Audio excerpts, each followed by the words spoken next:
jirtaa? Eenyu? Ana. Adoo.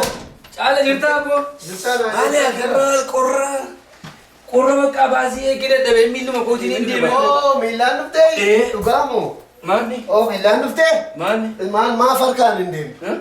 Maal naan jettaa maal ta'e maal naan jettuuf? Bayi narraa har'aan barbaadu narraa kaasii mana kana naa gadhiisi. Mana kana keessa akkati naa deemtu maal nagaanumaas ture inni sila nagaas turte nagaan dhabe anatu ati nagaas turte anatu nagaa dhabe mee maalan balleesse immoo nan dadhabe miilluma keen dadhabe kunoo kana bitee sii kenneen ture kan akkatitti firfirsitu mana keessatti akkati biiftu kana biteen ture maal agaraa rabbi akkasanaan hin jedhin kana hundumaan bite akkasnaan hin jedhin namni biyya lafaa irratti hunduma keenyatti qabarakka akka gootu nan dhukkubsadhe akka waan maandinaan hin jedhin atammaa kaasiiti narraa deemeti laa fudhu waan qabdu fuudhii bayi fudhuu deemi fudhadhu sokkiin jedhu mana gannaa lakkisi barumsa ta'u eessan naqa nagaadhaan hin jiraatan nagaan dhabe maal guyyaa shanillee anaa kennaa guyyaa shan miti daqiiqaa tokko siif hin kennu ammaa kaa'i mana gannaa lakkisi maalan balleesse maalan balleessite mana kanatu same maal akkamittiin mana kanatu roqe keessa naa ta'uu didana si wajjin jiraachuu hin dandeenye tamboon xuunne dhufuun dhuufne mee maalan balleesse tamboo miti tamboo xuuxuu wayyoo harka dhibba meeqa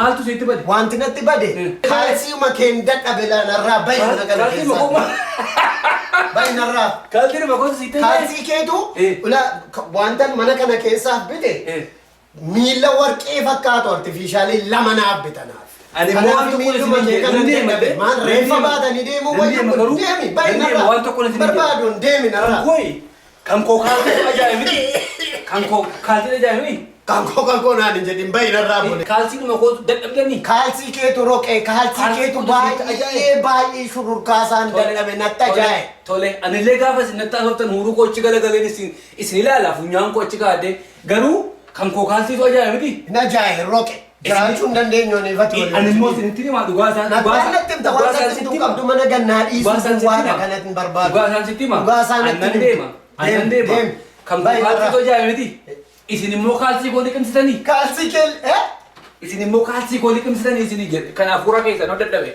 kaalsii koo liqimsitanii mana kee baattadha